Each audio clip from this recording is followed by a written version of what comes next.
Science is the great antidote to the poison of enthusiasm and superstition. Hi, I'm Juliette Selgren, and this is my podcast, The Great Antidote. Named for Adam Smith, brought to you by Liberty Fund. To learn more, visit www.adamsmithworks.org. Welcome back.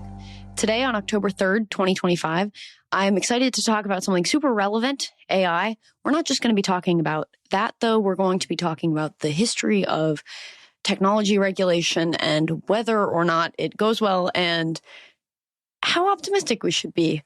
So backing up kind of modern speculation with the historical record, I think you could say. Today, I'm excited to be joined by Judge Glock. He is the director of research at the Manhattan Institute, and he has written a lot about regulation and specifically tech regulation. Welcome to the podcast.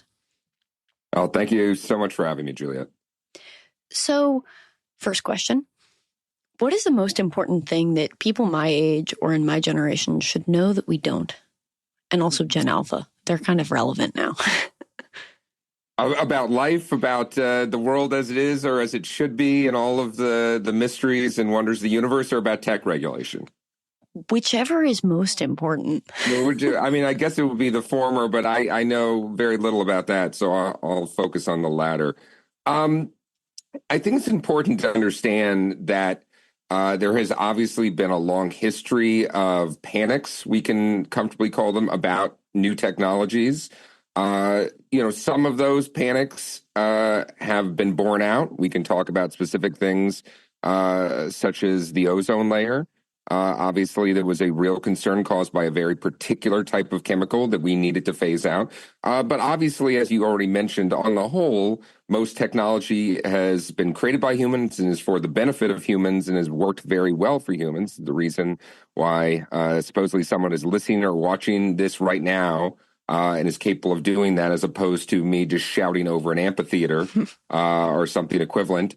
But understanding that long history of concerns and panics about new technology and how to regulate them, I think is important for understanding how we're going to look about the regulation of AI and just tech more broadly over the next 10, 20 years. And maybe to summarize those kind of vacuous or vague statements, that it's very hard to know what the impact of technology is going to be when it starts out. And that's something we've seen time and time again in the history of technology. So referring to a chemical as technology, as someone who studies economics, I totally see where you come from.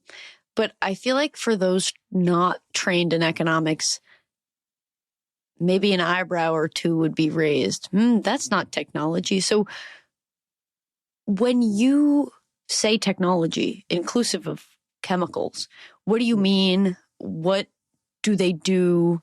I feel like that will help situate the conversation if we start with what even is tech? Yeah, well, I mean, it could potentially encompass everything that humans have ever done, from the shaped stone arrowhead found in the waste of the Western Middle East, to AI and podcasts and all the rest of it. Now, chemicals are an interesting case because on one level, we're very concerned about entirely naturally occurring chemicals, say like arsenic. Which have been out in the world for quite a while, but the ability to manufacture it takes some technology. Squeezing those almonds, I still think, is how you get a fair amount of the arsenic. And people have been doing that for quite some time to poison each other. And we've also just been concerned about the extent of arsenic in food. So there's technology, and we would have to figure out technology to measure that. So something that's even naturally occurring, such as arsenic, requires technology to harvest it and to produce it, and requires technology to measure it and to regulate it. And in the 19th and early 20th century, the biggest concerns were around new technology, were around new food manufacturing processes, and what were they doing to human health? Some of that we now know was entirely legitimate. they were using, say, lead solders to kind of keep on the tops of tin food, tin canned food, and even that little soldering that's the keeping the tin together, uh, melting it together, could get into people's food and poison with lead. That is a very real concern. And that lead soldering was also used, of course, in a lot of pipes that we're still dealing with going into people's homes from water and so forth. Lead, of course, is a naturally occurring product out there. But again, we use technology to understand what the potential effects could be, and importantly, to measure it. You had to have somebody who knew how to look for lead in tiny parts per million in food in America's water supply as well. So I'll just wrap up just mentioning that the issue with the ozone layer was a very simple, relatively small, minimally produced particle called chlorofluorocarbons, which was not naturally occurring. It was produced by man synthetically. And some of this was escaping out into the atmosphere. And it was not something that anyone had their eye on. But it turned out these chlorofluorocarbons, CFCs, interacted with the ozone layer, broke down the ozone, and which that allowed outside ultraviolet rays to come into the earth and could even potentially blind people, cause increased skin cancer, all sorts of negative things could happen. We got together internationally to ban this relatively simple product, and it worked very well. The ban did, at least. And we don't have an ozone layer concern as we did in the 1980s. So there's a lot of technology that gets involved in every aspect of this, and sometimes things that seem simple on their face can be very high tech when you actually look into the background. But maybe we just want to talk about, like, when people say tech today, when they use tech without the full multisyllabic noun, they're often talking about a computer and they're talking about bits, which actually has a lot of overlap with the history of other technology regulation, which I hope we'll talk about. But that is just one aspect of technology. So then I guess it's things that, things we use to make things. Yeah, that's the technology can be an algorithm, and when an algorithm expansively defined to include something like you take a harder rock to chip away a piece of flint until it's the shape of a triangle, so you can stab a mammoth. That is a sort of algorithm that someone has in their brain. It's nothing manifestly physical out there, but the technology is how do we use the material reality of our world around us to accomplish our ends. Maybe I'll stick with that definition. I like that now that I say it. Yeah, I like that too. I used drain cleaner earlier today to unclog my bathtub, and a wonderful technology. Except, let me tell you a horror story. Last year, my roommates and I did that, and then it didn't work. So we called our landlord, who called some guy who comes with a drill and is like drilling in the pipe, and it gets unclogged. We're like, wonderful. The next day, we hear this dripping on the first floor in my roommate's closet. And then all of a sudden, the ceiling in her closet that is waterlogged falls down, and everything with like gallons of water from the tub. So it can go really wrong. But also the house was about 200 years old, probably. And we used a boatload of drain cleaner, did not tell the landlord. That's probably part of the problem. And then this drill just went and completely like dealt the final blow to these pipes. And every single piece of clothing in that closet got ruined. Rest in peace. R.I.P. clothing. But most of the time that doesn't happen. So I was really worried that like my neighbor was going to come upstairs and be like, "You ruined my la la la."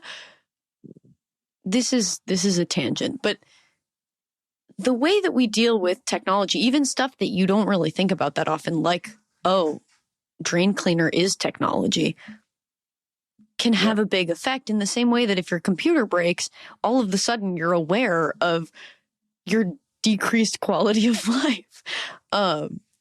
So I like that definition that is more expansive, because I feel like that it drives home the point that when it goes wrong, we care a lot.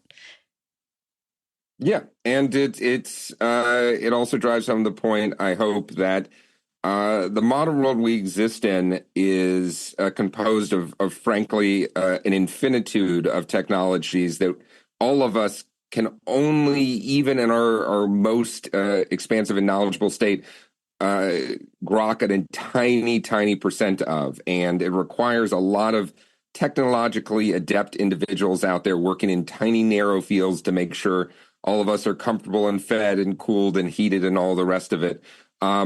But and a lot of it is much newer than one would imagine. It was not 100 years ago. Most of us were living in a house that was not dissimilar from a house that would have been around 2,000 years ago. And in the past 100 so years, we've created most of our modern amenities through the application of technology.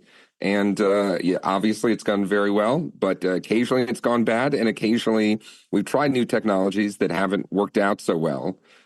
Sometimes they've been regulated away. Sometimes the companies and others using them just realize it's not a good tool, and we move on. But there's a place for each. Obviously, I tend a little more to the non-regulatory side, but we have to understand historically there has been times and places where the government has needed to step in to provide some sort of regulation. Obviously, hindsight is 2020, but are there things that have been identified as potential predictors or things that are highly correlated with the technology being successful or not and becoming detrimental? Like, have we gotten better at thinking about whether it will help or not before we use it? I wouldn't say there's anything we can know for certain ahead of time. The real issue with technology when the government or someone else is needed to step in is when they're what economists call externalities, when there's the use of a technology by one person impacts a lot of other people, and that first person who is using the technology in a non-regulated state or in just kind of a state of nature will use too much of that technology, will have impacts on other people that are important and detrimental, and someone needs to step in. So we can get to this later on the AI issue, but AI on first blush doesn't seem to have a ton of externalities from the user's perspective. The user, by using AI, isn't necessarily impacting a lot of other people. If you are using chlorofluorocarbons in your refrigerator, which is where this kind of, again, relatively minor chemical was mainly used, you're having a massive effect that could, say, be blinding cows in Argentina, and you were blissfully unaware of that effect. And that's when someone else needed to step in. A lot of times when we're looking for when technology kind of goes wrong, it's something like that. It has an effect on other people that we're not aware of and we don't have to pay for. And therefore, someone else needs to step in and call a halt or limit the use of it so the burden on others is not too excessive. And I mean, we can talk about lead in gasoline, which is probably one of the most disastrous social technological experiments in modern history. Should we talk about that for a hot second? What happened? So I don't know about any of this. Well, Luckily, I mean, it means we figured it out, right? Yeah, it did. Like, so it's a bit of a funny story because it was, I believe it was the same guy, Thomas Midgley, who was an inventor who came up both with the use of chlorofluorocarbons that ate away at the ozone layer and were banned internationally with an international treaty in 1987, but also with the smart idea of putting lead as what was known as an anti-knock agent in gasoline, a problem with very high-speed automobile engines, as they have a tendency to knock, to rattle against the pistons, rattle against the chamber they're in. And so lead had this wonderful effect of smoothing out the process of an internal combustion engine.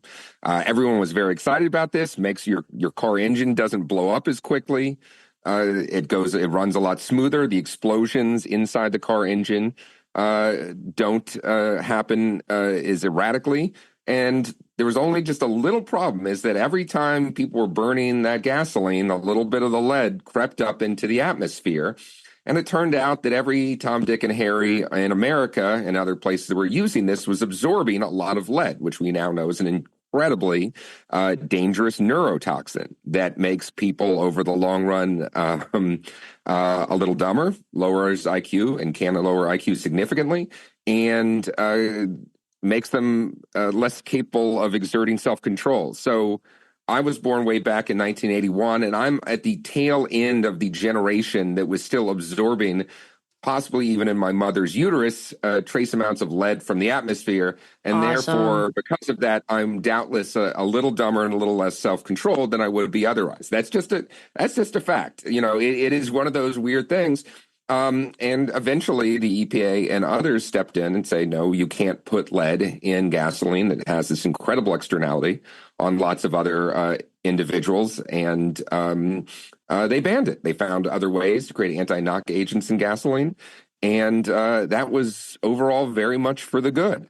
That's something we did not want in our air anymore. I worry sometimes about my wife, who was over in Greece in the 1980s when everybody was driving these atrocious lead gasoline fueled diesel engines, and she was sucking down tons of that air back in the day. It was really a mass experiment on human beings carried out everywhere, and it took a while for us to figure out what was going on and to stop it. But that's a real clear case of where things went wrong. I mean, that example, first, this guy has a really bad track record, it sounds like. Yeah. But what is so interesting to me about this is, how do you know what the effect is? Like, it seems like being a little dumber and having a little bit less self-control are minor enough. Obviously, like, intelligence is important, and we don't want people to be dumber than they have to be, I guess. Not to put it meanly or bluntly, but even just instrumentally for economic growth, you need brains. And so if you're diminishing people's brains over the long run, you're actually going to diminish the quality of life for a lot of people, because we're not going to be able to produce the awesome things that can, say, fix these problems. Okay. Yeah. But how do you if I could just add, I mean, there's a whole debate, and obviously I bet many of your listeners are familiar with this, is that how much the prevalence of lead in the atmosphere led to the crime surge in the 1960s and 70s. It was that bad? Well, there's, well, there's a lot. People have had some very interesting studies, and there's questions when you look internationally about both the introduction of lead gasoline and the banning of lead gasoline. And there does seem to be a correlation about 15 to 20 years down the road after each of these of either increasing or decreasing violent crime because people are a little dumber and a little less self-controlled. These effects can be very bad. And the CFCs is, again, by Thomas Midgley. I believe, have to double check this.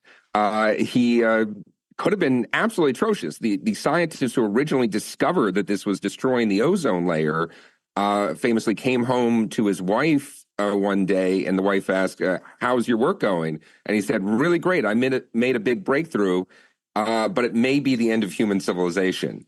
He found this thing. It's like, wait a second, this thing might, if it keeps going, absolutely wreck this absolutely crucial part of our atmosphere that's essential for sustaining life on Earth. And he was worried without any action that could happen. But we took action, and it became basically a non-problem. So, there are ways where these can go wrong, and people can step in to limit them. But the effects can be pretty bad, as you said. And the lead one is one of the worst. So this is a good example of, these examples of actually swift action being taken when we know.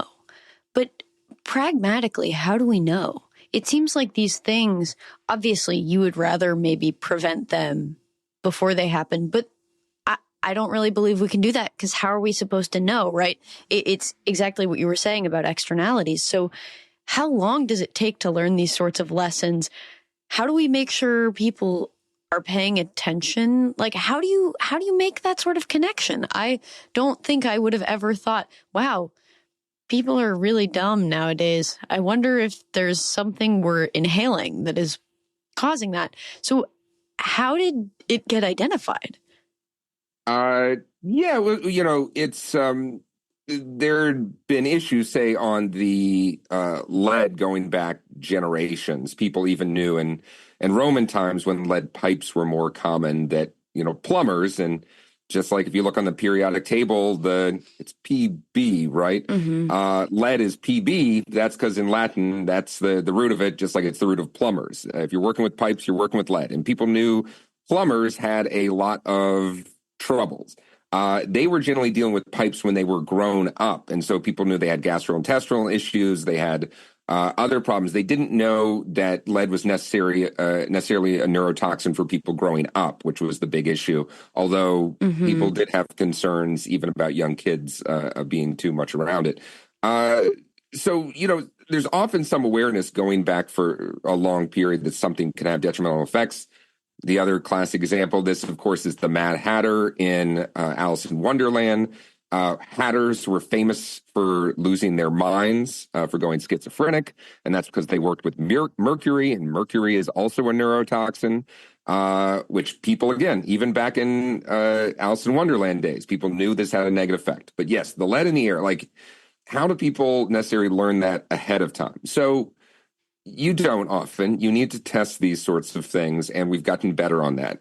There's two ways. If we're deep in the chemical sort of regulation world, but we might as well go through it because these are probably the best cases for regulation. Like for this podcast that I imagine that, much like me, is pretty free market and pretty open to letting individuals and entrepreneurs take their courses. We're starting off with a lot of the bad cases, but nonetheless, we can go into this. So. You have a lot of pre-market clearance sort of things. You have stuff like the Toxic Substances Control Act from the EPA, which before you introduce new chemicals, you often have to take it to get tested by the EPA or others to make sure it's generally regarded as safe. The Fungicide, Insecticide, and something, or Fungicide, Insecticide, Pesticide Act, I believe it is, a similar sort of process where if you're doing these things, you have to take it to the EPA. Most famously, of course, the FDA gets to decide whether or not we can take new pills and whether or not those new pills or biologics inventions are actually safe. So before someone starts taking that pill, they have to go through an entire excruciating FDA review process. Now, the pill medicine sort of issue seems to me further away from your best case for regulation, in that there aren't usually externalities there.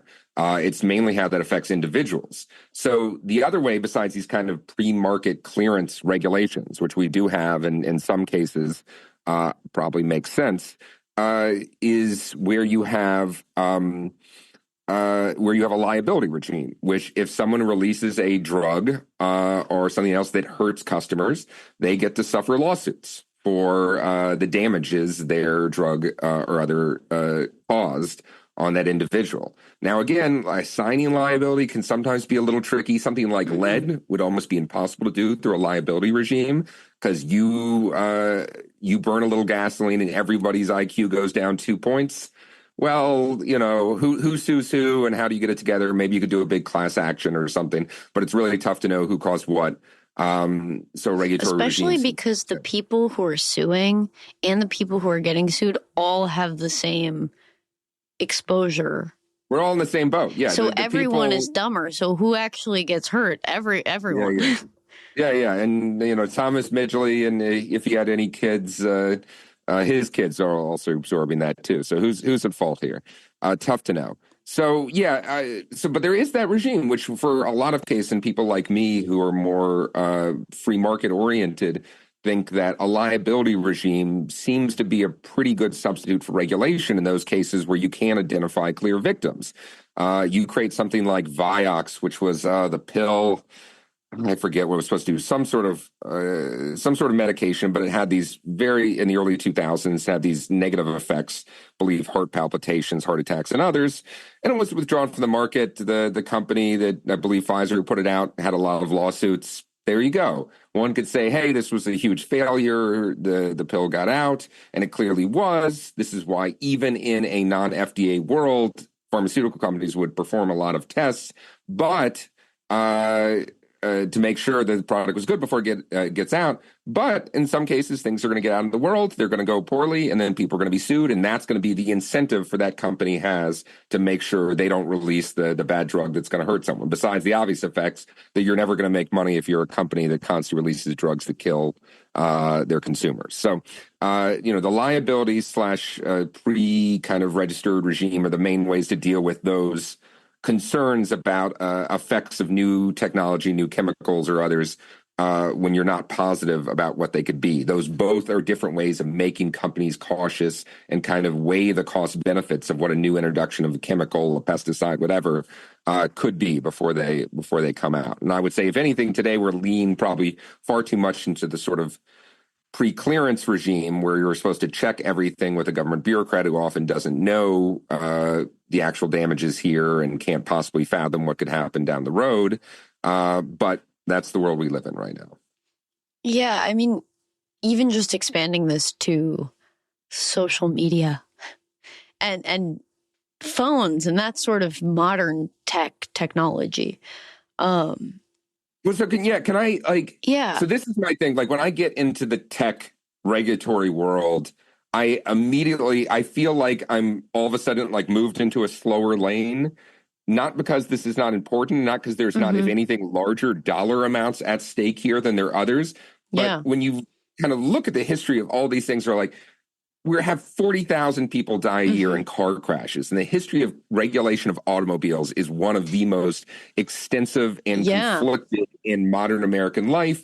You look at chemicals that are making people dumber and more violent. They're killing people. You have the famous case of the thalidomide that was given, the pill that in the early 1960s was given to women for morning sickness and was causing extreme birth defects for people. The famous flipper babies, where babies would have their fingers welded together. And so you have all this parade of horribles that people have talked about and continue to talk about. Issues are still at stake. And then you get down into these social media discussions and you're like, well, what if someone sees something that makes them upset? Makes them and you're sort of like, and that's often the worst case scenario that people are talking about regulating.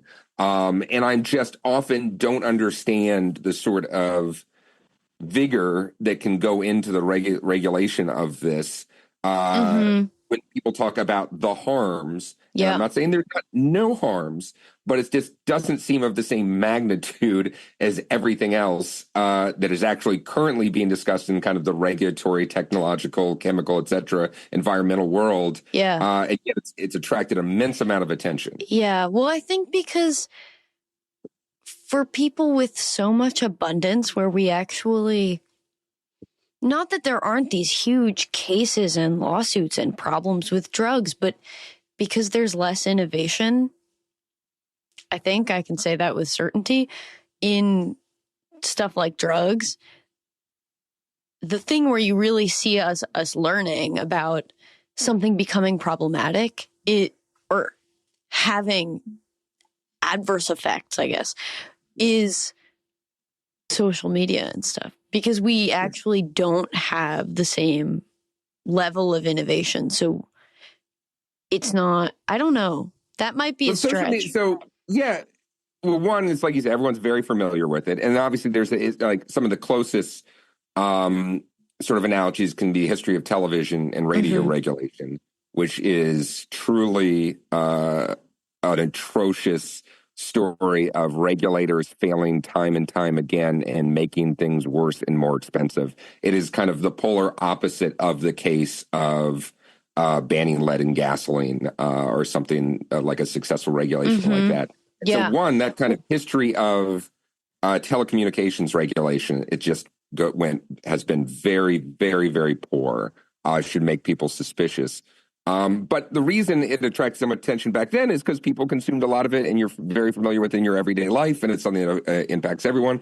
So yes, people concerned about the direction of the modern world are going to look at social media and say, my Lord, what do we do about this and that and the other thing? Even if like the actual concrete harms they're talking about are very hard to grasp and often very speculative. Well, I feel like it's almost easy because it's easy to worry about that and not come to a conclusion. Whereas I think it is harder to see that, oh, we've been using this lead gas and it is making people dumber. In a way, it feels less costly to the individual to let go of that. Yeah, well, once the harm is identified, because the harm is so great. So maybe in a way, because the harm is less tangible, it is easier to spend a lot of time arguing about it when really we're not going to do anything. And it's not that bad compared to all this other stuff because we don't need swift justice because it's not lowering people's IQs. I don't know. So here's the issue that makes it hard when people are talking about regulating the negative effects of social media or whatever it is, or television back in the day, which I think, again, is a good analogy. I very much remember the conversations in the 1980s and 1990s that television was a near existential threat to America in the sense of it was making people dumber. We weren't reading anymore. We were watching 5 to 6 hours of TV a day. It was too violent. It was creating all of the crime waves that we were talking about at the time. Television was often pointed to as a. But was it led? Well, it might have, yeah, more likely. We had to guess the two of them. Definitely more likely lead than TV. But a lot of these concerns that people have about social media were expressed back in the day about television. And there was famous regulator Newton Minow who was the head of the Federal Communications Commission, which was the big television regulator back in the day, who described television as a vast wasteland that needed kind of the government to raise the standard and make sure Americans weren't being polluted by this atrocious programming that was going out there that was too violent, ignorant, et cetera, et cetera. And again, on the whole, what we know is the government, if anything, was encouraging worse programming. They were handing out station license based on who was politically favorable, who often just gave bribes to the FCC. We know about a history of that. Was very common. One of my favorite stories is President Lyndon Johnson made his fortune because as a congressman and a senator, he was very friendly with a lot of FCC employees, and they got him a lot of special preferences on his radio station in Austin, Texas, which made him surprisingly, even though working his whole life in government, became one of the richest people in the American Congress. So anyway, that background is important to understand. Yeah. We have this kind of vague, amorphous concern with a technology. It's just not nice. It's making people not do nice things. And it's not providing people the sort of information that they have. And then the government regulation was also in kind of practice very amorphous and hard to pinpoint what exactly it should be or shouldn't be doing. Mm-hmm. And what that led into a practice was a lot of kind of obscene politicization and favoritism and bad policies decided by bureaucrats instead of by people who actually consume this stuff. And that's what I worry about with a lot of the social media and tech regulation, that the reason, like maybe another, we talked about like before, what are the issues when we know a technology might be harmful, or what are the indications that we know a technology might be harmful? Another way to also think about that is, or what are the cases where regulatory policy can be effective? And it can be effective if you can pull a nice, clean lever, A to B. Government is very good at saying, don't do A, do B. If it's a nice, clear A and B. That was, do not put chlorofluorocarbons in your refrigerator. Do not put lead in your gasoline. Pull the lever. World moves on, very clear. Something like the regulation of television back in the day. Do not be a vast wasteland. Do not put too much Mr. Ed and Green Acres on the air because these shows are terrible. Do not put too much violence on. All of this is very amorphous, and the regulatory policy on it tends not to be very helpful. Similar thing when you look at AI or social media today. When you look down in brass tacks, or what is the lever people are asking the social media companies or AI companies to pull, and it's really, really hard to find out what it is. And it'll often come down to something like transparency, which kind of transparency regulation, and I shouldn't be too tough on it because I have advocated and even helped work on different types of kind of transparency for government regulation, regulations or rules. but it's kind of the last refuge of the scoundrel. And that like Mm-hmm. we don't it's when we don't know what else to do, we tell people we need transparency, which is something nobody's ever against when you bring it up in Congress or in a regulatory meeting. But there is also another name for transparency, and it's called paperwork. It just means filling out some forms, going on a website that nobody ever reads again, and it's the transparency demand. But that's a Yeah. lot of what we're seeing today. Or I guess to put it more crudely, it's the covering your ass policy. It's making sure that as the government or as a company, you're covered because you filled out papers and now you can say you thought about it or you were asked to think about it or something. Yeah, and there's a book on this. It's not the best book in the world, but I believe it's two law professors called "The Failures of More Than You Wanted to Know: The Failures of Mandated Disclosure," and they look into this long history of the government where they're concerned about, say, data breaches, or they're concerned about the nature of a product that could be used inappropriately. You don't swallow, say, your drain cleaner or something. And so Yeah. you mandate more disclosure, more X, Y, and Z. And what this leads, of course, in what these authors put in their book, More Than You Wanted to Know, is that, of course, nobody reads all this infinitude of disclosures that we're all bombarded with every day. This is the giant 35-page Apple agreement before you sign on for iTunes or whatever it is. This is your, thousands of pages of mortgage regulation disclosures, housing disclosures, et cetera. Yeah, it's a cover your ass thing just as much for the companies as for the regulators. The regulators can say, hey, we did the disclosure thing. We forced people to print up hundreds of pages of worthless documents that nobody looks at, and then somebody has to sign them at the bottom to show that the disclosure has happened. Not very effective, but that's, again, a lot of what people are talking about kind of in the AI and tech world more broadly is disclosure, especially around data privacy, which is, we can get into a little more. But like for the contemporary tech regulators, the privacy issue is often paramount. And so even though, again, the kind of negative effects of that can be amorphous, and so often that the solution is more disclosure, which just means more that's you clicking the little cookie every time. The yes, I accept the cookie every time you go to a new web page. And you still don't know what a cookie is. Like, what on earth is a cookie? Nobody knows what this stuff is. It's supposed to just help the computer remember that you've been to certain pages and collect certain information about you, so your stuff fills in easily, so they know where you're coming from, etc.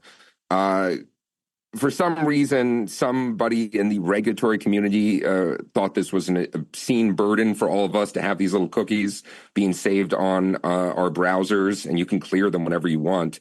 And so now we all have to go through this, yes, I accept the cookies. I know I'm having cookies put on my computer. 99.999% of Americans don't know what that means, but the disclosure has happened, and therefore the regulators are satisfied.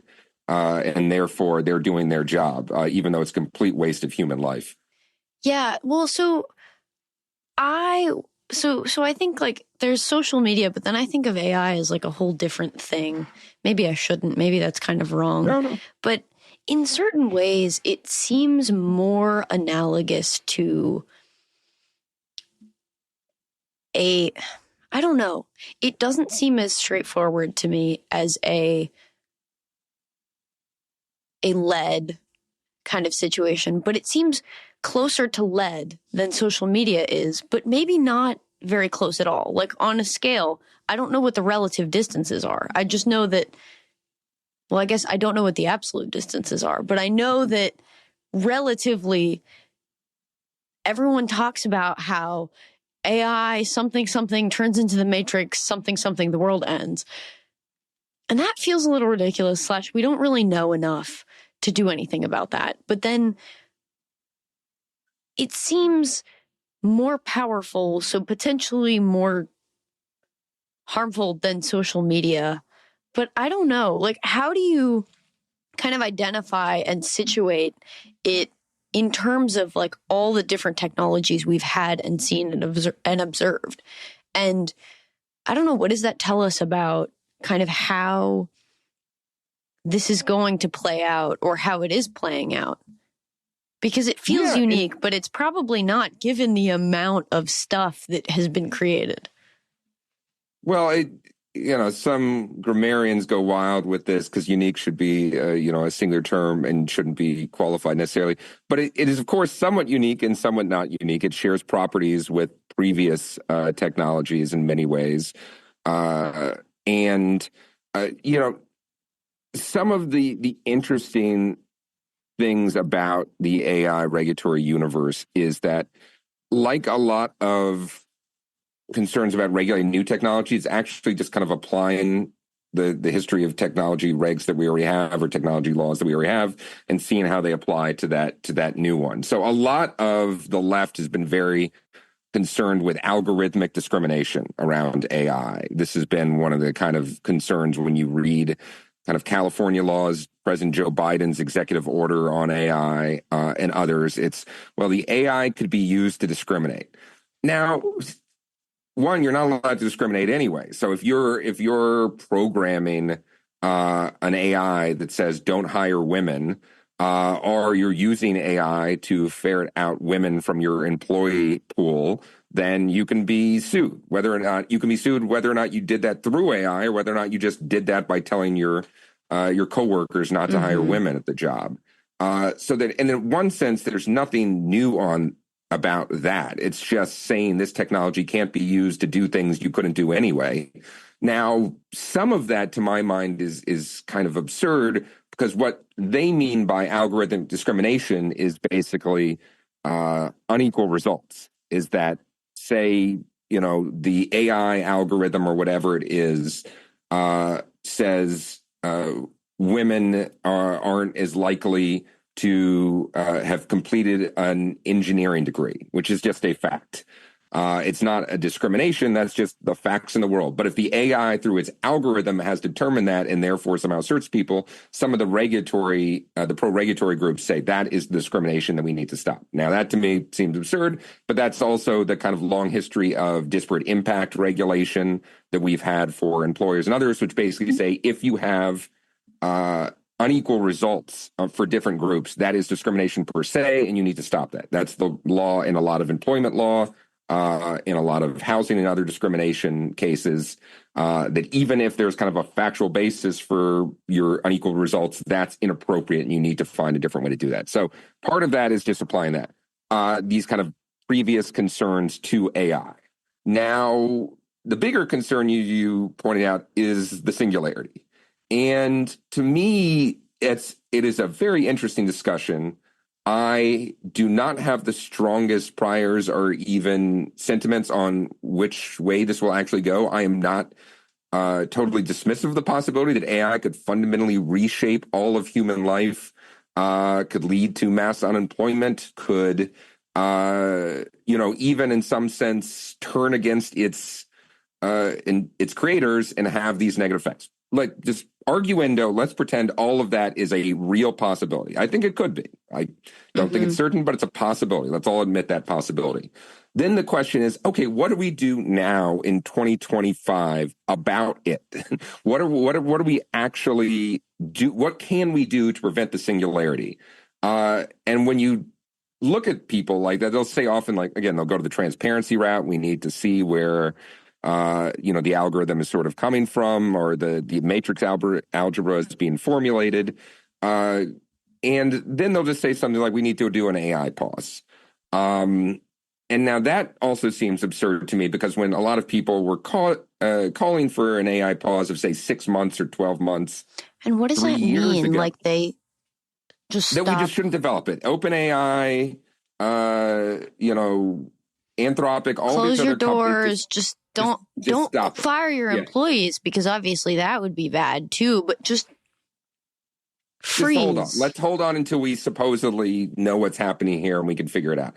But there's no, and then what do we do? If there was some sort of argument about, hey, let's figure out what's happening with AI, and therefore we have a series of potential regulatory paths we can take. But if you think it's going to be a singularity and going to destroy all human civilization, well, then the pause just has to be forever. And there's no other path we can take. And I think most importantly, it's now been years since people calling for a 6-month pause, and all we've gotten is slightly more effective large language models and increased ability for video and image creation. That seems all good to me. The civilization clearly has not ended. You can doesn't Oh, you mean didn't that notice? It ended yesterday. it might have, and we could have missed it. And that's the problem with with this kind of regulatory concern. Even if you think that is real, what are you going to do about it? You can make the case that we have to blow up every AI system right now, which I don't think really any sensible person is talking about. I think there's some, Utikowski or whoever it is, and some others who are claiming needs to be the course. But that's not what any one real world thing is going to do. And then otherwise, there's nothing else to do. If you don't blow it up, the singularity is going to happen. And I don't see any clear kind of regulatory path as well. We know the lever to pull, again, talking about the levers that's going to make the singularity not come. We don't know that lever. And so therefore a pause and we're not going to know it until these things play out. There's just no way to understand how they're going to play out in practice. So therefore those kind of regulatory goals seem absurd to me. Yeah. Should we proceed with optimism? I mean, it seems absurd, as you said, to kind of block all of this, especially when what we've seen so far is not bad, not dangerous, in no way really a threat. But given what you've seen and what you've studied with all these other technologies, how should we feel? How should we be as consumers engaging with this sort of technology and kind of living in an age that might be that of a huge technological innovation? Yeah, I mean, again, the history of technology, as we discussed at the beginning, is largely positive. There are these clear cases where things go wrong. Largely, we're able to get those under control. And on the whole, life continues to get much more better and much more comfortable in ways that are even hard to fathom today. So there is that. What's the old investment saying? They provide you on every new mutual fund or whatever. Past returns do not guarantee future results. It doesn't mean that the future is going to be like the past. Just because we've had plus 3% GDP growth forever and people have gotten wealthier and happier and so forth, doesn't mean that's going to keep happening until the end of time necessarily. So you can't be certain. But again, to me, the scale of the types of harm that people are imagining are really tough to clarify and really tough to even imagine going forward without someone taking action. The last thing maybe I'd say here is we do have one case, or we invented something. Humans invented a technology that had the very clear capacity to end all of civilization. That was the atomic bomb and then the fusion bomb. We invented something that everyone agreed is unbelievably dangerous. The sort of thing that, all things equal, we probably wish we hadn't invented. If we could. And now on one level, the technology for that is like the AI today, and is that we weren't going to stop working on fusion bombs if the Soviet Union was not stopping working on fusion bombs. And I don't think we should stop working on AI as long as China is going to keep working on AI, because we don't just want one country to have that. And so, that's just going to be the world we're going to live in, just like there was the world in the 1960s and 70s, where we're going to have 40,000 atomic warheads pointed at each other, and in 30 minutes, all of human civilization could have ended. That's not over, but atomic warheads are down about 90% from where they were back in that era. The world is generally gotten more peaceful. We have not had a mass use of that things. And that seemed like the sort of best bad case for technology going bad.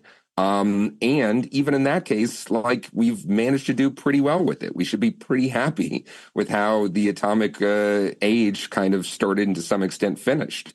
That should give us more optimism about dealing with something that seems to me very manageable, like a bunch of graphic processing chips that are able to perform matrix algebra and spit out Pokemon images occasionally. This seems more manageable to me than the nuclear bomb problem, and yet we managed that one.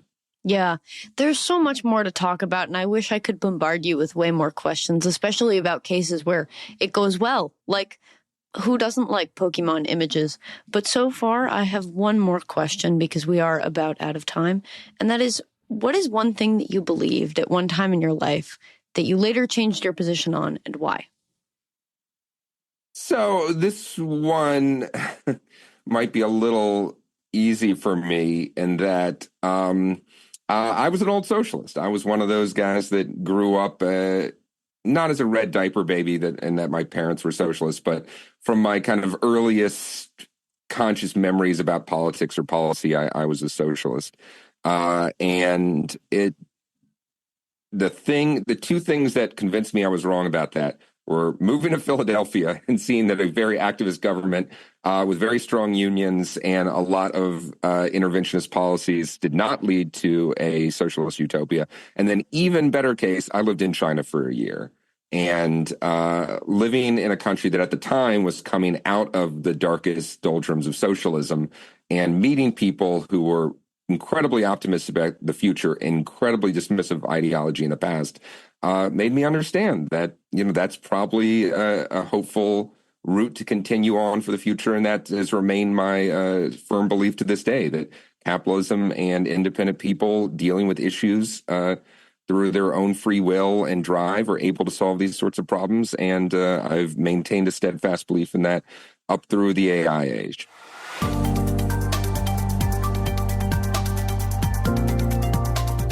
Once again, I'd like to thank my guests for their time and insight. I'd also like to thank you for listening to the Great Antidote podcast. It means a lot. The Great Antidote is sound engineered by Rich Goyette. If you have any questions, any guests, or topic recommendations, please feel free to reach out to me at greatantidote@libertyfund.org. Thank you.